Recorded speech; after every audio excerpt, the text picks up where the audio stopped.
Salmos de Davi, capítulo de número 120. A partir do verso 1, vamos fazer essa leitura.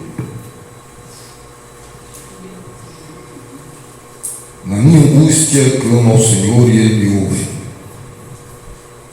Senhor, livra-me dos lábios mentirosos, da língua enganadora.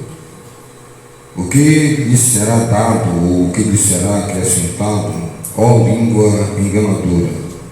Flechas afiadas de guerreiro e brasas de zimbro. Ai de mim que peregrino em Meseque e habito nas tendas de Quedar. Já há tempo demais que habito com aqueles que odeiam a paz. Sou pela paz, quando porém eu falo, eles teimam pela guerra. Amém? Essa é a palavra do Senhor aos nossos corações. Amados, o salmista, ao escrever esse Salmo 120, me alegra o coração, porque a gente deve meditar bastante na palavra. Eu estava orando ao Senhor, uma palavra nessa manhã para os irmãos. Tudo que os irmãos falaram aqui, eu quero aqui pontuar a dois irmãos que tiveram oportunidades, que falou sobre uma coisa que é cotidiana na vida de quem faz voto de servir a Deus, São as lutas, Essa palavrazinha de 4 letras aí, que é o que dá veracidade à vida do cristão, Nosso irmão Diácono Anderson falou sobre dificuldades, e também a nossa irmã Adriana, A irmã disse que em outros tempos, como é que fazia, irmão? Voltava e resolvia, porque essas irmãs assim, baixinhas, resolve mesmo, viu? Aqui tem um bocado de irmãzinha. E velho homem, E por que essas coisas, Por que essa luta, assim, essas dificuldades que vêm sobre nós? Então, essa foi a tonalidade, a nota que o maestro iniciou a filarmônica. Então dá uma nota em dó e ali segue o quê? Segue o compasso ali em dó, a tônica. E a gente vai falar sobre justamente essas dificuldades, essas lutas nesse campo de batalha. O salmista Davi aqui, no Salmo 120, ele descobre no início do seu salmo que ele habitou muito tempo no lugar errado, Ele descobre isso, que ele habitou muito tempo no lugar errado. E ele então diz aqui no versículo de número 6, você pode acompanhar comigo aí: já há tempo demais que habito com aqueles que odeiam a paz. O salmista aqui, ele descobre que está habitando no lugar errado. Ele começa a observar que o seu habitat ali era um habitat contrário ao que estava no coração dele. Ele era o homem da paz e desejava a paz, mas o ambiente era um ambiente de guerra. E é justamente isso que passa com todos aqueles que passam da morte para a vida, que são tirados do reino das trevas para o reino do seu Filho amado, que estava em trevas e agora anda na luz. É esse campo de batalha. É como se você, um ditado mais apropriado que nós podemos para exemplificar essa realidade que foi exposta na vida diária dos irmãos, as ofensas, os gritos berrantes contra a sua vida, a nossa vida. E justamente é essa ilustração, que nós somos como um peixe fora d'água. Se você tira um peixe de fora da água e você coloca na terra, é um habitat estranho àquele peixe. O peixe foi feito para habitar no mar, apesar que tem um peixe aí, o cambotá, que ele fica na lama lá um ano, lá debaixo da terra, a pessoa vai cavar, o rio seca e ele está lá vivo. Tirando esse peixe, o peixe foi feito para viver dentro do mar. Nós estamos muitas vezes em um campo de batalha, uma luta contra a carne e contra o espírito. Mas o que nós observamos é que nós muitas vezes, irmãos, queremos implantar o reino de Deus ao nosso mundo externo. Talvez grande dificuldade que nós temos de entender qual é a tomada de decisão que nós devemos tomar, qual é as atitudes, como nós vamos nos preparar no enfrentamento desta guerra, se nós não pararmos para entender as características, os fundamentos, as situações que nos cercam. Não é uma questão só de conhecer a força do inimigo, o poder de Satanás, o mundo espiritual.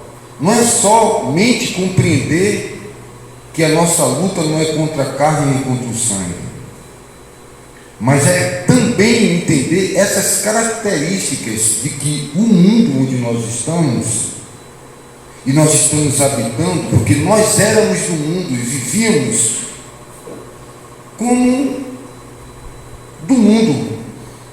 As nossas características, nós estávamos mortos em délitos e em pecados. Então, o mundo nós éramos o mundo, nós vivíamos no mundo, nada, nós não sentíamos nada, estávamos lá.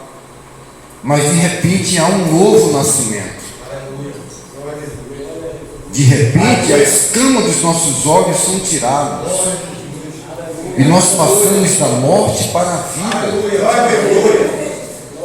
E agora, aquilo que nós não sentíamos antes, que tudo era natural, e o apóstolo Paulo fala em Éfesos capítulo 5, sede imitadores de Deus como filhos amados, não como antes, com piadas, gracejos indecentes, anedotas, comportamentos contrários, mas imitando a Deus. E ele fala no capítulo 4, quem mentia agora não mente mais.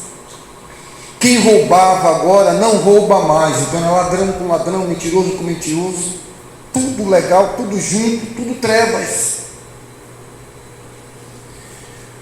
Por você ter agora esse encontro com Deus, e agora você passar da morte para a vida, você muda o seu mundo interior, você muda a sua vida, mas o mundo continua sendo mundo. Não foi o mundo que mudou, e o mundo não vai mudar. Por quê? Porque o mundo jaz no maligno. Porque o Deus deste mundo, ele cegou o entendimento dos incrédulos, e nós éramos incrédulos. E muitos, como foi bem colocado aqui pelo nosso diácono, ele disse aqui, e foi bem colocado por ele, que o diabo ele cega o entendimento dos incrédulos. E muitas vezes nós interpretamos esses incrédulos só como aqueles que estão no mundo, mas incrédulo é todo aquele que não pratica a palavra de Deus, mesmo estando dentro de uma religião, mesmo levantando uma bandeira evangélica. Você pode estar cego pelo Deus deste mundo, ao não vivenciar a palavra, tendo a palavra em suas mãos, por trás das máscaras lá continua Satanás. E se nós não pararmos para compreender essas características de que o reino de Deus, ele não está fora. Nós falamos na quinta-feira que Jesus estava orando no Getsemane, um dos trechos da mensagem, e ali chega toda aquela multidão, todo aquele aparato bélico da época. Talvez nos dias de hoje, fazendo uma leitura contemporânea, seria um destacamento de um policiamento mais treinado, uma caatinga, uma cacaueira, uma litoral norte, que são policiais para combater mais diretamente ao tráfico, aos perigos da guerrilha urbana, das favelas.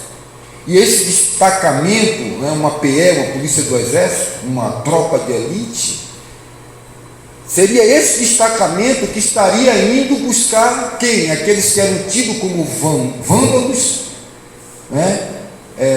Contraventor da lei, estava indo buscar a Jesus, que ele era esse impostor fora da lei, ali com o seu grupo de lacaios, a sua volante de lampião, de alta periculosidade, aquilo que foi construído em volta de Jesus, que pessoas perigosas estavam com ele e estavam ali aonde?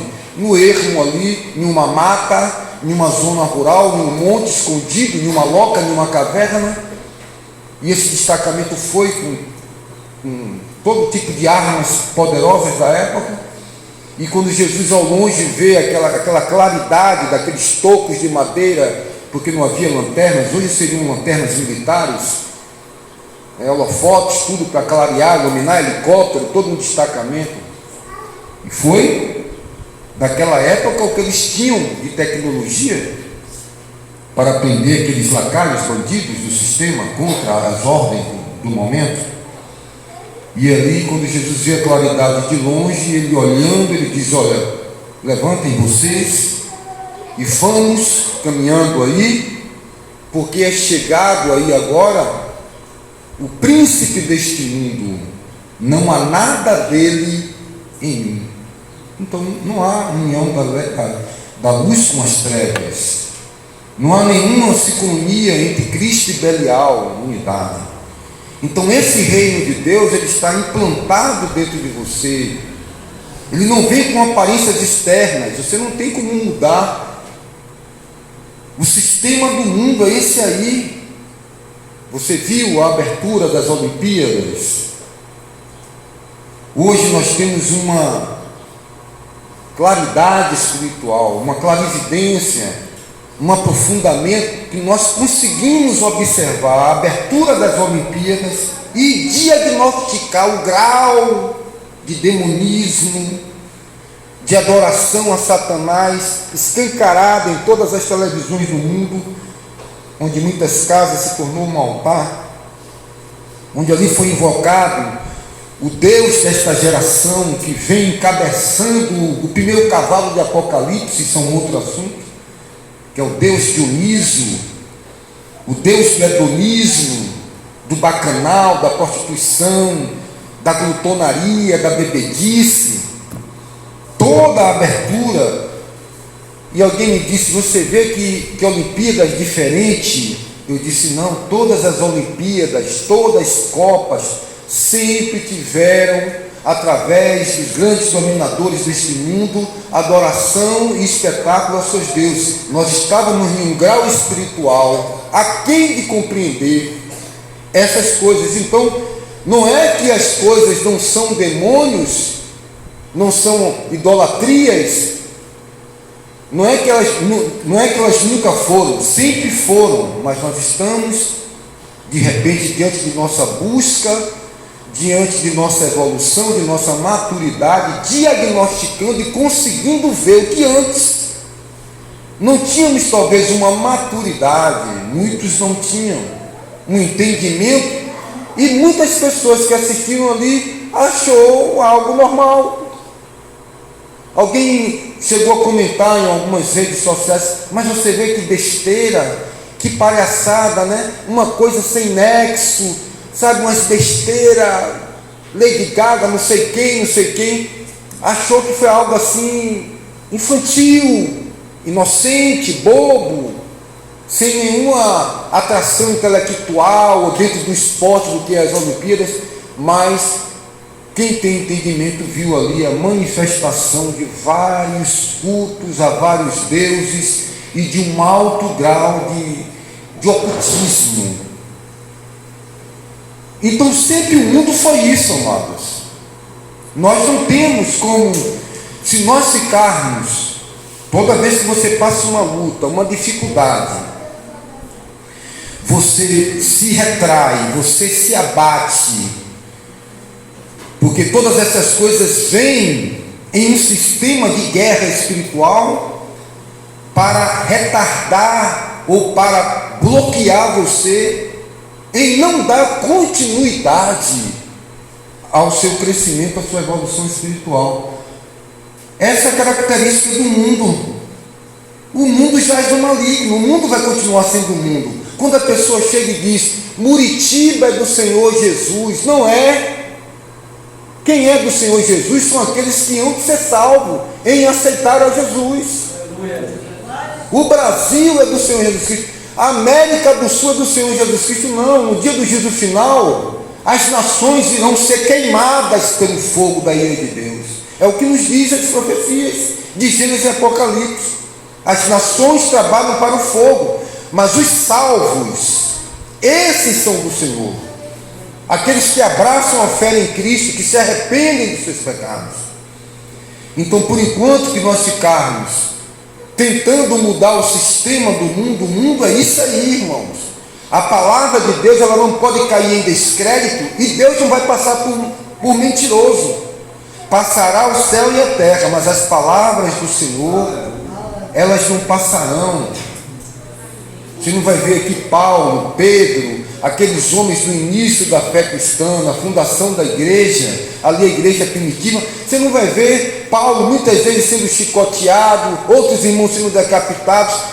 Relatar nas escrituras, o diabo está irado comigo, a minha luta está muito grande, eu vou sucumbir. Você vai ver Paulo uma vez orando a Deus, que não era do seu cotidiano, dizendo, Senhor, olha, eu já orei 3 vezes, essa dificuldade que eu tenho atormentado aqui, uma luta que ele não expressa, é algo íntimo, particular dele, a gente não vai criar aqui conjectura para estar dizendo é isso ou aquilo. Eu já orei 3 vezes, esse espinho, algo que me incomoda, doloroso, ele continua ali me machucar. E Deus, pelo seu eterno poder, poderia ter tirado aquilo de Paulo, poderia dizer, não vou. Paulo é um servo, é meu filho, é um apóstolo, ele orou já 3 vezes, eu vou tirar. Não, Deus acha por bem continuar com esse espinho que lhe traz melhorias, que lhe traz crescimento. Olha, é o seguinte, você tem 2 escolhas a fazer. Eu posso tirar o espinho e você continuar só aí no grau 8 que você chegou, sem o espinho, tá bom assim? A gente faz um acordo. Você já tem quantos anos aí seguindo ao Senhor, em evolução, progredindo? Chegou na escala 8, está na 4ª série, está na 8ª, está faltando 2 anos para tirar o ensino médio, né? Já está no 2º semestre e tal. Pronto, mas eu vou tirar o espinho, tá legal? Você orou para tirar o espinho, não foi isso, Paulo? Eu tiro o espinho. Pronto. Ou eu posso fazer uma outra proposta para você. Eu deixo o espinho, tá bom? Mas eu aumento a graça. Eu aumento a graça porque eu aumento a grossura da luva. Aqui as donas de casa, quando vai tirar uma assadeira do forno de bolo, quando você percebe que o pano que você pegou está fino, o que é que você faz? Você pega um pano mais grosso, não é isso? Por quê? Para suportar a temperatura da assadeira, que está quente a 180 graus, 200 graus, 240 graus, depende da temperatura que estiver lá. Então Deus, ele não quer, meus amados irmãos, Ele não quer privar você das lutas, Ele não quer privar você do mentiroso, Ele não quer privar você do crente fofoqueiro, do crente contendeiro, daquela pessoa que ainda não está no grau de espiritualidade. Eu não gosto de usar essa palavra espiritualidade porque é um pouco místico, mas que não está no grau de evolução, de crescimento seu na sua fé, porque justamente são esses bodes, são esses joios que vai levar você para tirar o diploma. Mas se tira os problemas, se tira a luta, como é que você evolui? Como é que você vai amar se ninguém te odeia? É para amar quem? Amais que vos odeiam. Mas se não tem quem te odeia, você vai amar. Tem que ter alguém para te odiar, para você amar ele. Porque Jesus Cristo disse o quê? Se você ama as pessoas que te amam, que bem é nisso, até os ímpios fazem isso. Você quer ser igual a ímpio? Ou você está aqui para ser a diferença da luz? A diferença da luz para com as trevas. Então, muitas vezes, irmãos, por não conceber essa ideia e não observar essas coisas, a gente vai aumentando as nossas dificuldades quando nós infligimos contra nós mesmos torturas na alma. Por que isso? Por que aquilo? Sabe, é você pegar um copo aqui, por favor, preste atenção, tranquilo,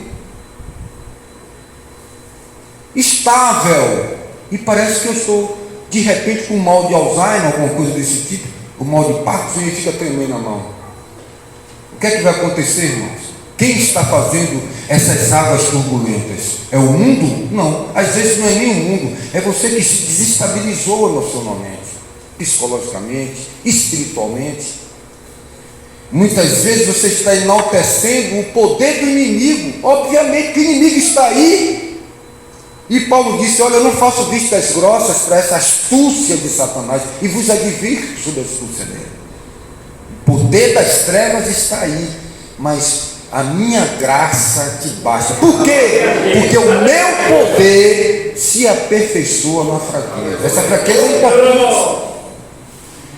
E o apóstolo Paulo diz que aquele que tem fé, aquele que é forte, suporta o fraco. O fraco tem que existir. Por que o fraco tem que existir?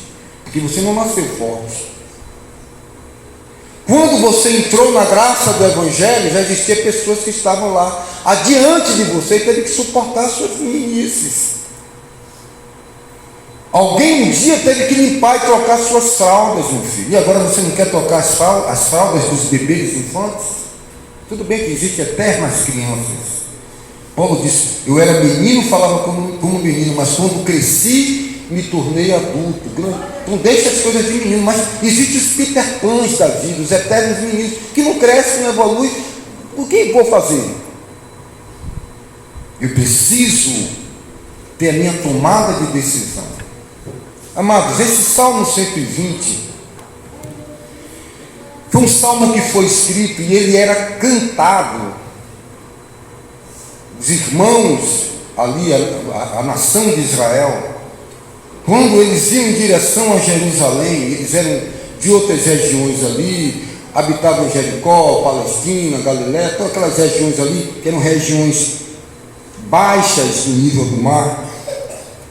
E quando eles só tinham dois caminhos para Jerusalém para ir adorar a Deus.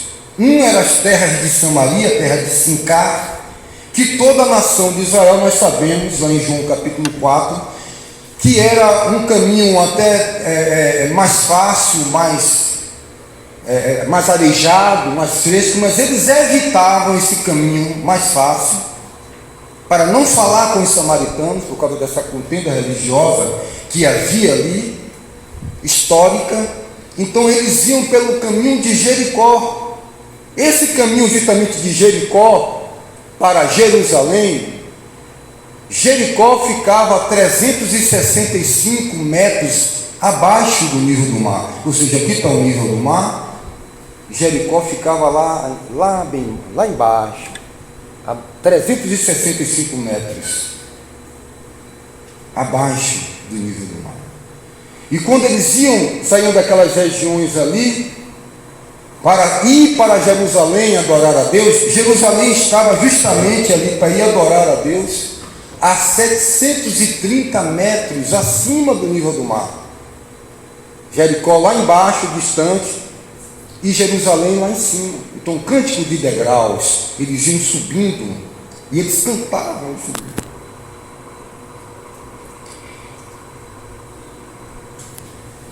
Eu posso contemplar, irmão, o povo de Deus subindo ali para adorar a Deus.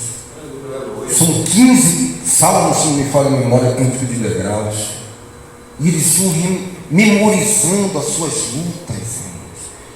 Eles iam cantando ali trechos que foram escritos em angústia. Quando você lê um salmo como esse aqui, na minha angústia clamo ao Senhor.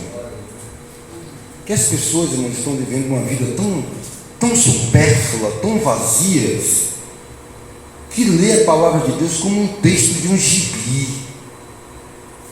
Sabe, são pessoas que elas têm mais aptidões, mais apetite para se emocionar com o filme de Titanic e tal. E essas palavras, elas não têm vida para essas pessoas, porque elas mesmas não buscam a Deus com avidez.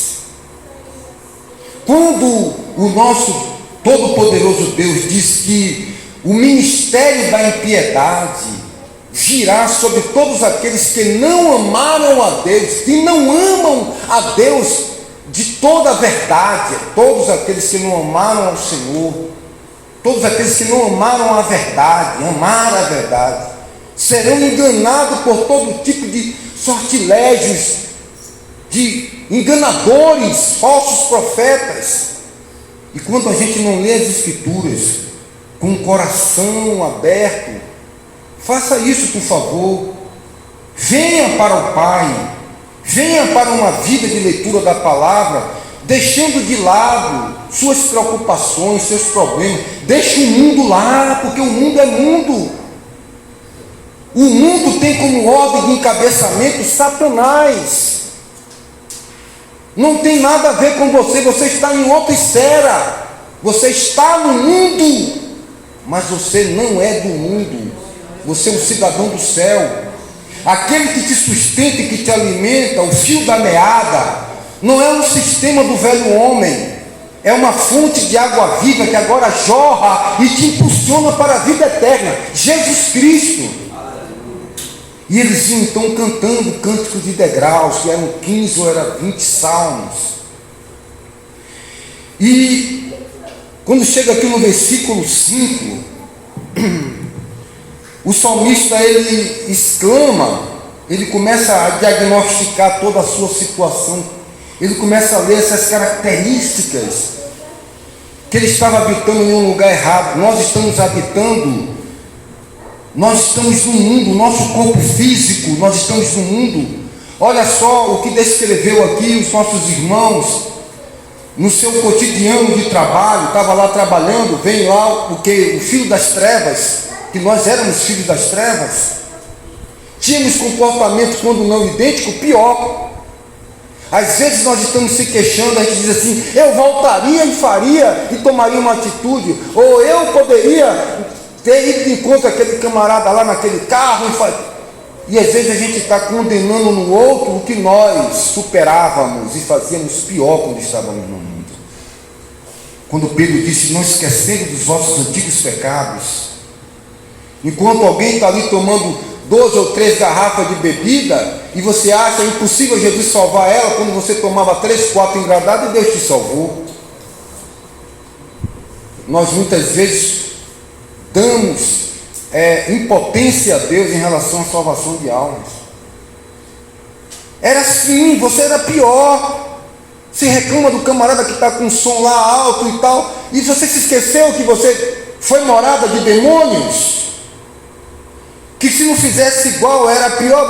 Muitas vezes você canta e alardeia, eu era isso, eu falava, se fosse comigo e tal. Então pronto. E quando o salmista Davi começa a detectar essa situação toda, e ele começa a relatar, são lábios mentirosos, são línguas enganadoras, eles afiam suas flechas de guerreiros, e brasas vivas de zimbro, que nós não vamos entrar aqui na particularidade dessa explicação. Zimbro, uma madeira, e o que são essas brasas, e que são flechas afiadas de guerreiro, como eles envenenavam essas pontas de flecha. Aí eu vou deixar para que você pesquise. Mas aqui no versículo 5 eu quero frisar isso aqui. Ai de mim, que sou peregrino em Meseque.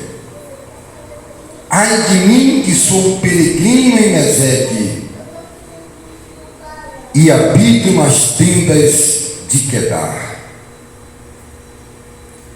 O que ele quer dizer aqui? Ai de mim que sou peregrino, caminhando sempre, peregrino em Meseque. Meseque se localizava-se em um norte distante. Lá em Ezequiel capítulo 39, versículo 1, nos dá essa localização geográfica. Era um local distante ao norte, geograficamente falando. E quando ele diz aqui, habito nas tendas de Quedar. Quedar foi o segundo filho de Ismael e era estabelecido no sul, próximo à fronteira do Egito. Aqui o salmista nos chama e nos mostra que ele estava vivendo, dando a entender e mostrando nenhuma parábola, que ele estava peregrino na terra de Meseque, ao norte distante, e estava habitando nas tendas de Quedar, o segundo filho de Ismael, lá ao sul, na fronteira, no limite com o Egito. E ele está dizendo aqui, eu preciso vencer essa minha duplicidade, o que nos faz lembrar o que o nosso irmão Tiago ele diz: a voz de duplo ânimo, quando nós estamos titubeando entre dois pensamentos, quando nós entramos em parafusos, quando não compreendemos e não entendemos, que é isso, meu filho? Você quer que seja diferente? Você está querendo estragar todo o projeto de Deus? Pare, por favor. Você não está entendendo o esqueleto das profecias?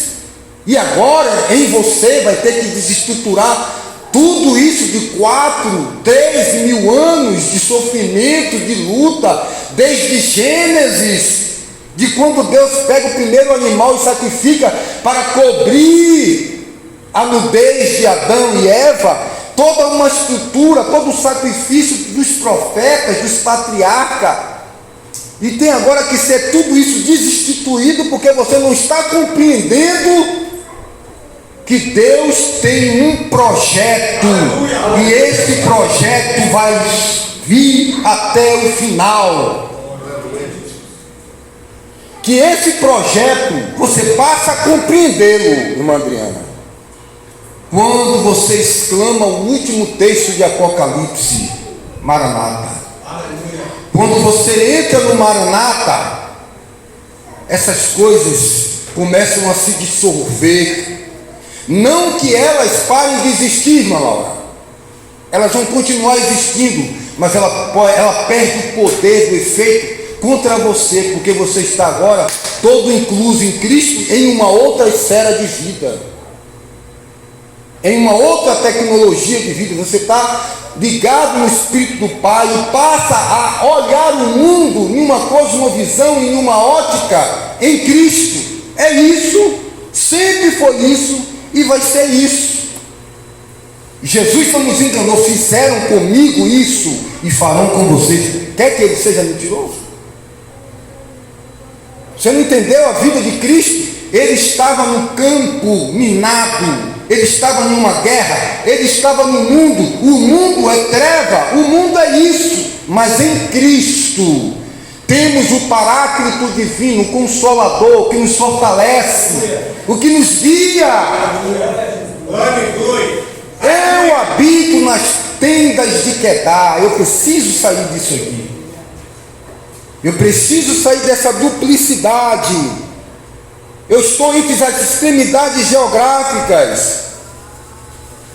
Lá em Meseque ao norte, habitando cá em Quedar, nas fronteiras do Egito, ali beirando, como Ló foi estendendo, e aí disse bem a nossa irmã Laura, foi estendendo suas moradas, suas fábricas, suas empresas. E quando Ló se entendeu onde ele estava, no centro de Sodoma e Gomorra. É para isso que vem as riquezas do mundo e o desejo de amar o mundo. É isso que a teologia da prosperidade no neopentecostalismo introduziu. É isso que muitas pessoas vêm buscar na igreja. E se esquecem que é as bênçãos de Deus que enriquecem e não te leva à desgraça, e não te leva à proximidade com o pecado, a ponto que você faz, e muitos fazem o que foi dito aqui: regala-te, deleita-te, goza, e não sabe que essa noite te pedirão a alma. A nossa vida aqui ela é passageira, mas eu te pergunto nessa manhã, a vós que sois atribulados, a vós que sois atacados e que muitas vezes enaltece e não compreende, meu irmão. Tem te faltado alguma coisa? Talvez você não tenha tido as coisas que você deseja ter ao seu sabor, a sua cor, ao seu gosto, a sua vontade. E que Deus, como nós lemos aqui no início da reunião, que as misericórdias do Senhor, lembra? É tão misericórdia, você acredita? Diga comigo, misericórdia. Você sabe o que significa misericórdia? É tão bom na sua vida que não dá muitas vezes o que você pede. Porque às vezes você é tão louco e tão insano que pede e não recebe porque pede mal. Pede para realizar os seus caprichos e vontades e desejos, e que Deus lá na frente sabe que será a sua desgraça. Dinheiro é bom? Fique de pé aí e me diga, porventura, se você achar um homem que ganhou na Mega Sena e está bem. Olha os documentários aí. Quantos deles dizem: eu entregaria todo esse dinheiro para ter a vida que eu tinha? Entre aí nas redes sociais, nos documentários do que se deu de quem ganhou na telecena. Me mostre um desse aí, os que ganharam no Big Brother. Mostre aí como estão hoje. Você quer essa riqueza? Você quer essa bênção? Você ainda tem essa força juvenil de querer botar um óculos Ray-Ban e uma sunga Gucci vermelha e passear com uma carteira de cigarro Marlboro ou Luke Strike ou John Play lá na orla de Copacabana, em um conversível? É isso que você está alimentando? Esses desejos, esses sonhos mirabolantes de novela, de ter um cavalo, corcel negro, ou de ir numa vaquejada. Você quer encarnar esse papel de Bad Pitt? Pense nisso, irmãos. E muitas vezes nós entramos por essa porta porque o inimigo vem para bater em cima de você. O mundo é isso aí. O mundo te empurra para baixo. O mundo te empurra lá para as fronteiras do Egito, dizendo: eu vou te engolir, daqui um dia você vai estar aqui no Egito comigo. Nessa duplicidade, será que Deus é Deus? Muitas vezes não fala com a boca, mas no pensamento: meu Deus, por que essa luta? Porque você é duro e o esmeril tem que entrar rasgando na alma. Porque Deus não trabalha. Você já tratou galinha com faca cega, meu filho? Você quer ser uma faca cega ou uma espada afiada de luz gume? Procura apresentar-te a Deus como obreiro que não tem de que se envergonhar. Você quer ser um instrumento como? Cego? Essas condições análogas, essas condições contrárias que vêm para com a nossa vida, é permissão de Deus para nos tratar e tirar louvor para a sua glória. Porque o mundo tem uma forma tática de observar o que é prosperidade, o que é beleza. O que é beleza para Deus? É a capa da revista? É uma sociedade botox que vai de encontro ao processo do cronos humano, do envelhecimento? Mas as Escrituras estão nos dizendo que devemos adorar, queremos buscar a beleza de um coração incorruptível, da pureza do espírito, do caráter em Cristo. Essa não é a beleza? Qual é a ideia que você tem quando diz Maria, a mãe do Senhor Jesus? Qual é a ideia que você tem? Que mulher linda, que mulher maravilhosa, que serva de Deus. Mas que tipo de beleza é essa que nós contemplamos na vida de Maria? Nós temos uma ideia que seja uma beleza egípcia, das tradições do Oriente Médio? Não, mas na singeleza, na pureza. Quando o anjo diz, a mulher agraciada, Senhor, meu Deus, quem sou eu para ter uma Isabel, a mãe de João Batista, essas mulheres? A ideia que nós temos, a beleza que Deus quer em nós, irmãos, não é se você tem uma pele lisa, não é se o seu corpo é delineado, fitness, não é essa beleza que o mundo enaltece, e muitas mulheres já perfeitamente, fisicamente falando, vão para a sala de lipoaspiração, e você olha assim, meu Deus, o que é que precisava essa mulher que morreu lá, às vezes com um ataque anafilático, uma alergia, um problema que teve, e você fica observando como tem acontecido. Nós temos que entendermos as características do mundo, e entender que nós estamos em Cristo, somos a igreja do Senhor, e que as portas do inferno não prevalecerão. E entender que o mundo é mundo, desde que o mundo aí está aí caído, e o Deus deste mundo está aí. O mundo jaz no maligno, mas nós somos lavoura do Senhor, plantação do Senhor, semente do Senhor. E como isso nós vivemos, não numa duplicidade. Muitas vezes você não abre a boca para dizer, muitas vezes você não titubeia, mas você passa a ter um comportamento interno que vai mudar, irmãos, toda a sua esfera. Eu quero lhe dar aqui um rápido e breve ideia, que o Espírito de Deus disse assim, fale para eles aqui agora, e dê aquele exemplo do galo. E o Espírito de Deus foi buscar isso lá longe. E acho que muita gente aqui conhece isso. Antigamente tinha um galozinho que as pessoas compravam, ficava na cozinha. Não sei se os irmãos aqui, era um galozinho de espuma, alguma coisa nele. Quando o tempo estava quente, ele ficava meio amarelozinho. E quando o tempo esfriava, a reação da atmosfera, do tempo frio, criava naquele galozinho ali, de pelúcia, uma reação química com as cores, e o galo ficava meio azulzinho.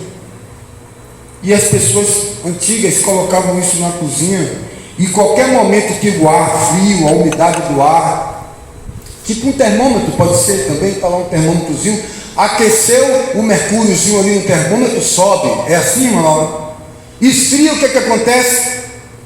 O clima físico. Você sabia que o espiritual também existe?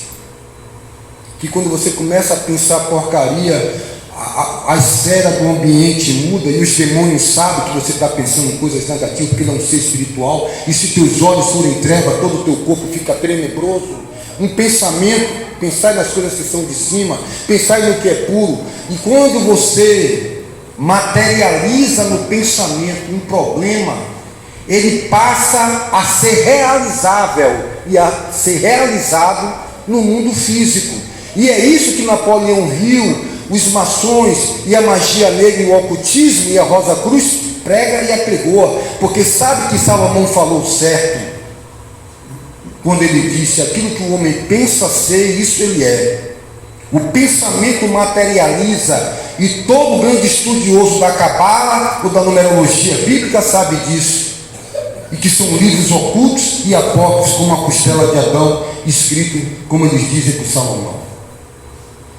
E aí você fica atraindo em uma duplicidade. Se Deus é Deus, entenda dos seus caminhos.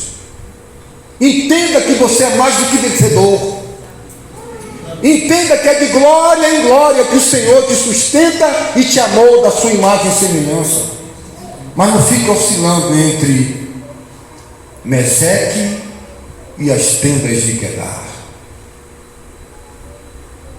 Não fique pensando que você vai mudar o mundo, porque o mundo é isso. Jesus disse: se o meu reino fosse desse mundo, eu mudava tudo aqui agora.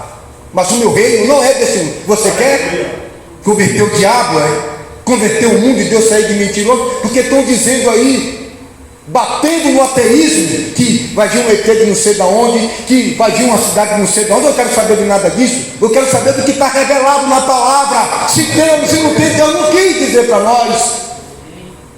Não são coisas reveladas, aí vai batendo, porque está lá, porque tem não sei o que, tem a Epinema de Laguna, tem Mato Picchu, tem Tiwanaku, tem Yucatán, tem não sei o que, tem as bordas da Antártida, tem não sei o que, tem o terceiro céu, tem, e aí vai bombardeando isso, anos e anos afinco. Na biblioteca eu li todos esses assuntos, que aflora-se agora através das mídias sociais. Para que nós ficamos titubeando, e o camarada está dizendo: Deus é bom, Deus é bom. E tem assuntos que a gente nem ventila, porque as pessoas são tão fracas na fé, que se fizer certas perguntas ateístas, ele diz assim: é mesmo, o Deus de Israel é uma mentira. Os reptilianos, os draconianos, os sumérios, os acaditas, isso e aquilo, esse Deus aí que diz que não matarás e manda matar, e tantas outras coisas. E nós muitas vezes, se não buscarmos ao Senhor, meu irmão, você vai sucumbir, mas aquele que nele crê não será enganado. O tempo agora, irmão, é que você quer. Para que você quer buscar isso? Para que você quer entrar onde não te compete? Para que você quer saber se Deus usa cueca ou não? Para que isso vai mudar em quê?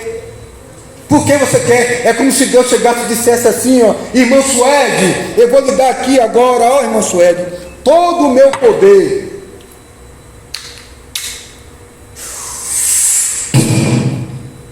E vai dar para você aqui, pastor Antônio, a missionária Suede, as irmãs aqui, toma aqui, irmã Adriana, irmã P. Todo o meu poder está aqui, tome, está em sua mão, eu vou ali fazer uma viagem. E quando eu voltar eu pego. E aí você pega aquele vaso. O que você vai fazer? Você vai dizer assim: eu vou abrir e vou pegar o poder de Deus para mim. Ou quando Deus voltar e dizer assim: cadê o meu poder, Levi? Você está aqui, Senhor, todo o meu poder. E Deus disse assim: muito bem, servo fiel, se tu abre aí, o meu poder ia te matar.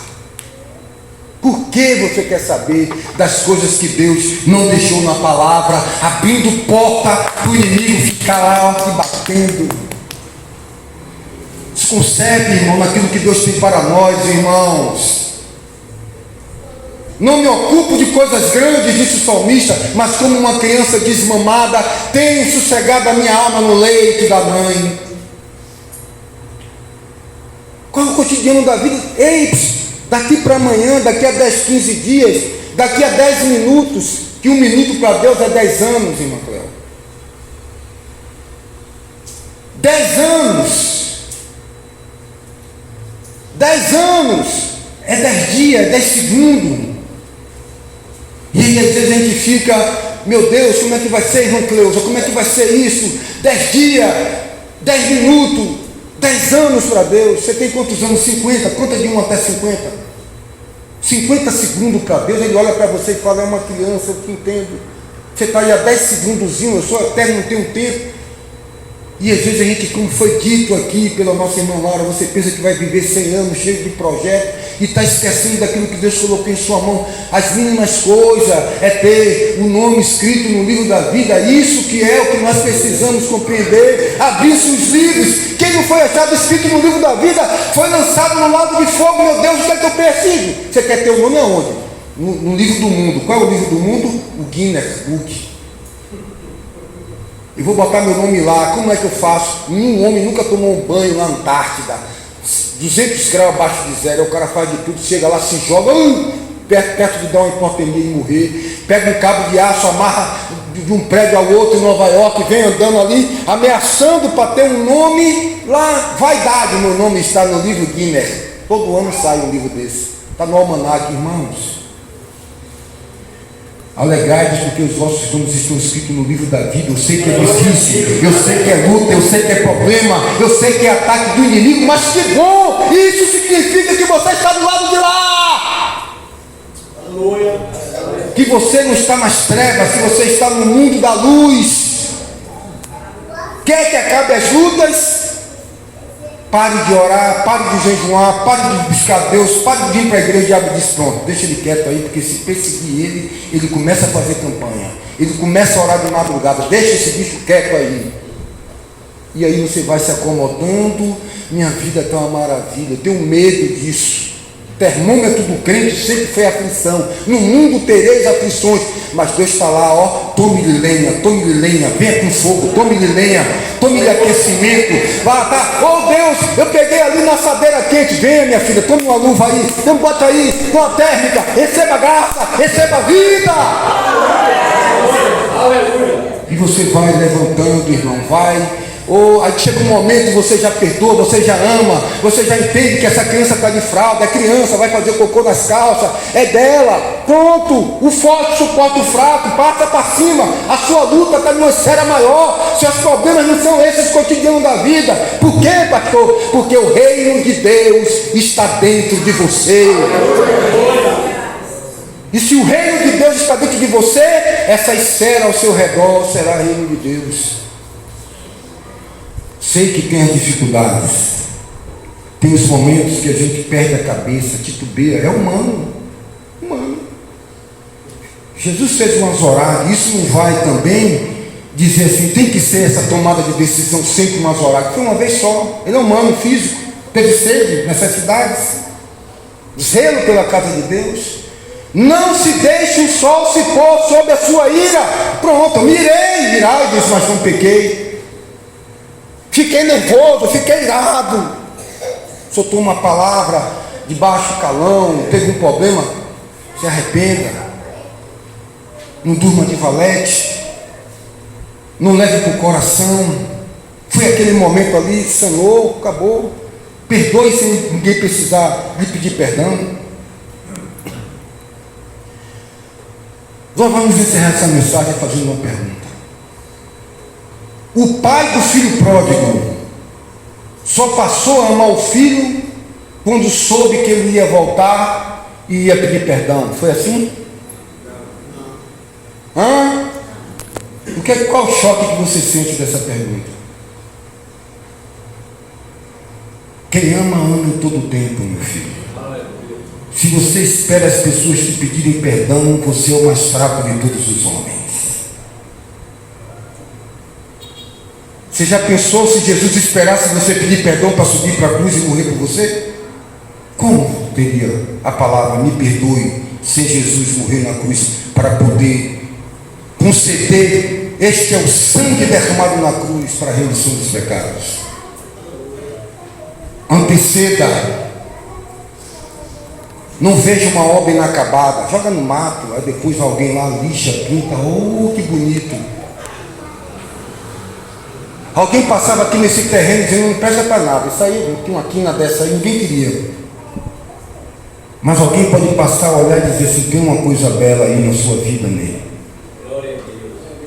Diz que tem um texto que foi tirado das Escrituras.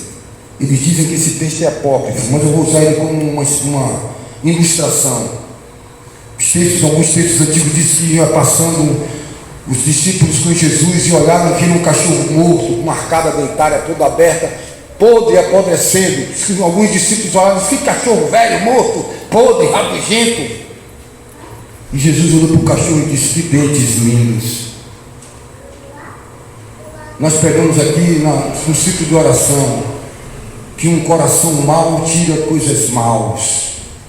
Um coração mau vê todo mundo como adultério. Um ladrão vê todo mundo como um ladrão.